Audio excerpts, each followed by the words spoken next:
Priority 9, next generation reforms. Economic policy framework.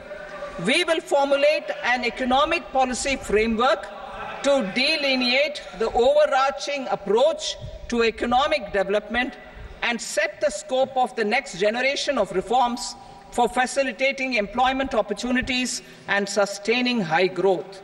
Our government will initiate and incentivize reforms for 1. Improving productivity of factors of production, and 2.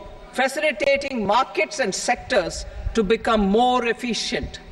These reforms will cover all factors of production, namely land, labor, capital, and entrepreneurship, and technology as an enabler of improving total factor productivity and bridging inequality. Effective implementation of several of these reforms requires collaboration between the centre and the states, and building consensus as development of the country lies in development of the states.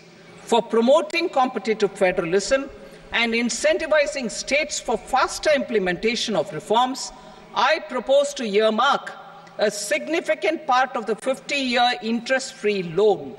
Working with the states, we will initiate the following reforms.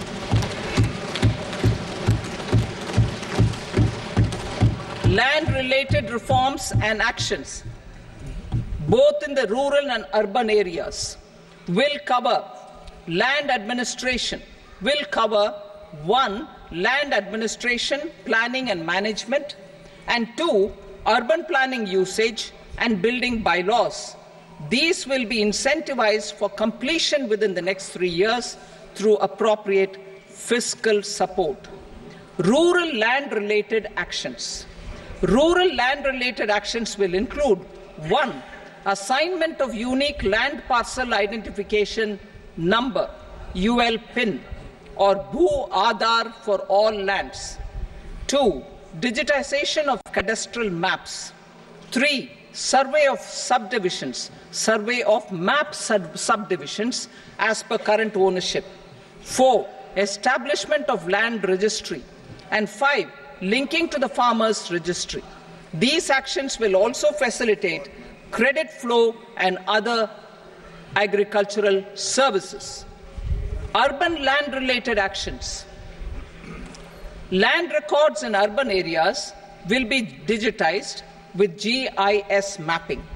An IT-based system for property record administration, updating, and tax administration will be established.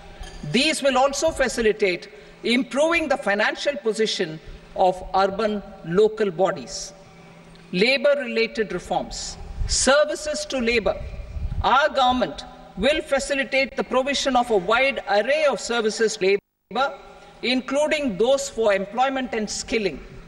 A comprehensive integration of e-Shram portal with other portals will facilitate such one-stop solution. Open architecture databases for the rapidly changing labor market, skill requirements, and available job roles, and a mechanism to connect job aspirants with potential employers and skill providers will be covered in these services. Shram Suvidha and Samadhan portal. Shram Suvidha and Samadhan portal will be revamped to enhance ease of compliance for industry and trade. Capital and entrepreneurship related reforms. Financial sector vision and strategy.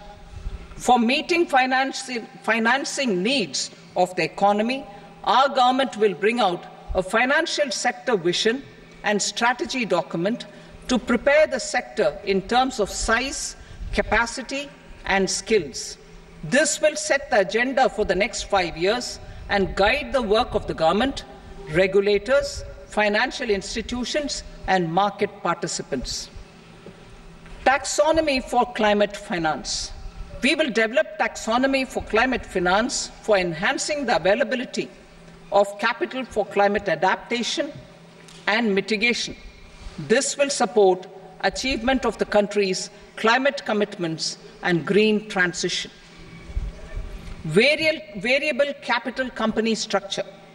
We will seek the required legislative approval for providing an efficient and flexible mode for financing leasing of aircrafts and ships and pooled funds of private equity through a variable company structure. Foreign direct investments and overseas investment.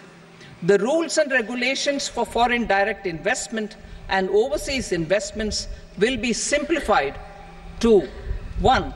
Facilitate foreign direct investments, 2.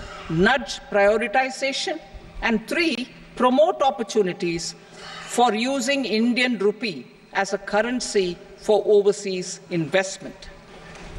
NPS Vatsalya.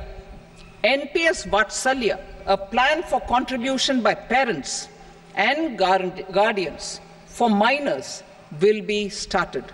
On attaining the age of majority, the plan can be converted seamlessly into a normal NPS account. Use of technology. We have successfully used technology for improving productivity and bridging inequality in our economy during the past 10 years. Public investment in digital infrastructure and innovations by the private sector have helped in improving access of all citizens, particularly the common people, to market resources, education, health and services. We will step up adoption of technology towards digitalization of the economy. Ease of doing business. For enhancing ease of doing business, we are already working on the Jan Vishwas Bill 2.0. Further, states will be incentivized for implementation of the business reforms, action plans and digitalization. Data and statistics. For improving data governance, collection, processing and management of data and statistics, different sectoral databases, including those established under the Digital India Mission, will be utilized with active use of technology tools.